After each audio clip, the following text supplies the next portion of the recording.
ಕೇಂದ್ರ ಸಚಿವ ಶೆಖಾವತ್ ಅವರು ಯಡಿಯೂರಪ್ಪ ಅವರನ್ನ ಕರ್ನಾಟಕದ ಬಿಜೆಪಿಯ ಭೀಷ್ಮ ಪಿತಾಮಹ ಅಂತ ಹೇಳಿ ಬಣ್ಣಿಸಿದ್ರು.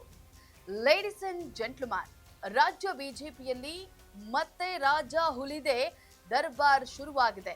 ರಾಜಕಾರಣದಲ್ಲಿ 50 ವರ್ಷಗಳನ್ನ ಪೂರೈಸಿರುವಂತಹ ಮಾಜಿ ಮುಖ್ಯಮಂತ್ರಿ ಯಡಿಯೂರಪ್ಪ ಅವರನ್ನ ಕಾರ್ಯಕಾರಿಣಿ ಸಭೆಯಲ್ಲಿ ಪಕ್ಷದ ನಾಯಕರು ಅಭಿನಂದಿಸಿದ್ದಾರೆ. ಬಳಿಕ ಯಡಿಯೂರಪ್ಪನವರ ರಾಜಕೀಯ ಬದುಕಿಗೆ ಅರ್ಧ ಶತಕ ಪೂರೈಸಿದ ಹಿನ್ನೆಲೆ ಬೃಹತ್ ಸಮಾವೇಶವನ್ನು ನಡೆಸಲು ತೀರ್ಮಾನಿಸಲಾಯಿತು. ವೀಕ್ಷಕರೇ, ನೆಲ ಜಲ ಭಾಷೆಗಾಗಿ ಪ್ರಾಮಾಣಿಕ ಪತ್ರಿಕೋದ್ಯಮ. ನೀವು ನೋಡ್ತಾ ಇದ್ದೀರಾ ಫೋಕಸ್ ಟಿವಿ. ನಾನು ಪವಿತ್ರ.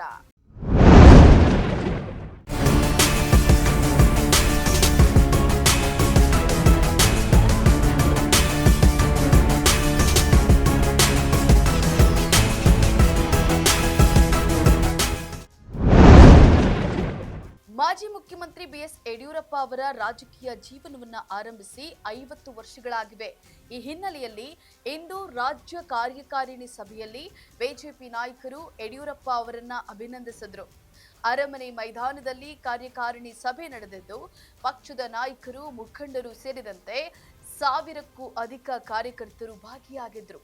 ಇದೇ ವೇಳೆ ಯಡಿಯೂರಪ್ಪ ಅವರ ನೇತೃತ್ವದಲ್ಲೇ ಪಕ್ಷ ಮುಂದುವರಿಯಲಿದೆ ಅಂತ ಹೇಳಿ ರಾಜ್ಯ ಬಿಜೆಪಿ ಉಸ್ತುವಾರಿ ರಾಧಾ ಮೋಹನ್ ದಾಸ್ अग्रवाल ಹೇಳಿದ್ದಾರೆ.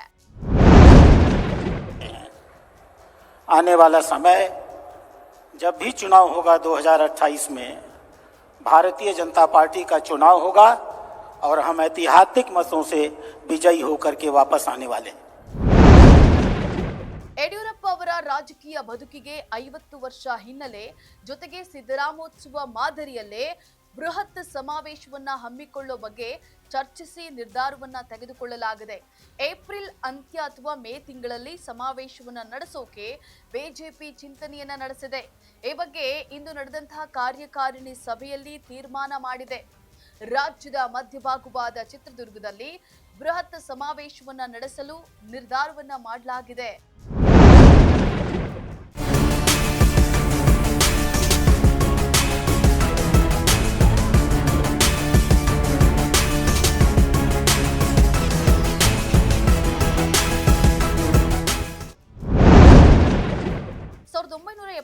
ರಲ್ಲಿ ತಮ್ಮ 32ನೇ ವಯಸ್ಸಿನಲ್ಲಿ ಯಡಿಯೂರಪ್ಪ ರಾಜಕೀಯ ಪ್ರವೇಶವನ್ನ ಮಾಡಿದ್ರು.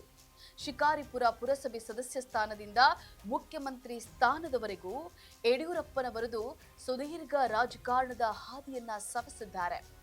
ಬಿಜೆಪಿ ಪಕ್ಷವನ್ನ ಕಟ್ಟಿ ಬೆಳೆಸಿ ಅಧಿಕಾರದ ಗದ್ದುಗೆ ಏರೋವರೆಗೂ ಯಡಿಯೂರಪ್ಪನವರು ಶ್ರಮಿಸಿದ್ದಾರೆ. ಪಕ್ಷದಲ್ಲಿ ಸಾಕಷ್ಟು ಪ್ರಭಾವ ಹೊಂದಿರುವಂತಹ ಯಡಿಯೂರಪ್ಪ ಅವರ ನೇತೃತ್ವದಲ್ಲೇ ಪಕ್ಷವನ್ನ ಮುನ್ನಡೆಸಲು ಕಾರ್ಯಕಾರಿಣಿ ಸಭೆಯಲ್ಲಿ ನಿರ್ಧಾರವನ್ನ ಮಾಡಲಾಗಿದೆ. ಇದಾಗಿತ್ತು ಫೋಕಸ್ನ ಸ್ಪೆಷಲ್ ರಿಪೋರ್ಟ್. ನೆಲ ಜಲ ಭಾಷೆಗಾಗಿ ನೋಡ್ತಾ ಇರಿ ಫೋಕಸ್ ಟಿವಿ.